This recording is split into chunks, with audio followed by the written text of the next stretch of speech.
বাংলাদেশ এয়ারপোর্টে চাচার কাণ্ডটা দেখেন দেখেন কিভাবে লাকিজগুলোকে আছাড় মারে। মানুষ এত কষ্ট করে ইনকাম করে বিদেশের মাটিতে এসে, আর এরা দেখেন কিভাবে আছাড় মারে। দেখেন মুরব্বী চাচা, দাড়ি সাদা হয়ে গেছে কিন্তু বয়স হয়ে গেছে, দেখেন কিভাবে লাকিজগুলোকে আছাড় মারতেছে, কেমনি কি করতেছে। দেখেন বিদেশে মানুষের এত কষ্টের টাকা, কত স্বপ্ন নিয়ে দেশে যায়, মানুষের জন্য, ফ্যামিলির জন্য অনেক কিছু নিয়ে যায়। তারা কি করে আছাড় মারে। আছাড় মারার কারণে লাকিজের ভিতরে যত সামান থাকে সবগুলো গুঁড়া গুঁড়া হয়ে যায়। তো অনেক মানুষে অনেক অনেক জিনিস কিনে, নরম জিনিস, এটা মানে আছাড় মারলে লাড়া খেলেও ভেঙে যায়। তো দেখেন এরা কি করতেছে, কীভাবে আছাড় মারতেছে।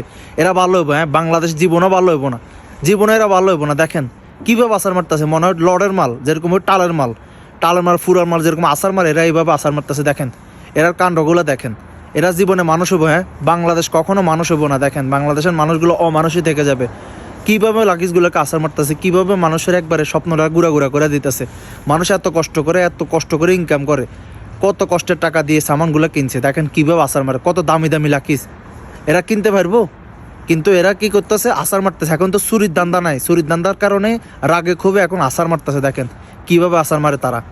মুরব্বী কাকু, বিশেষ করে মুরব্বী কাকু দেখেন কীভাবে আছাড় মারে লাকিজগুলা, কত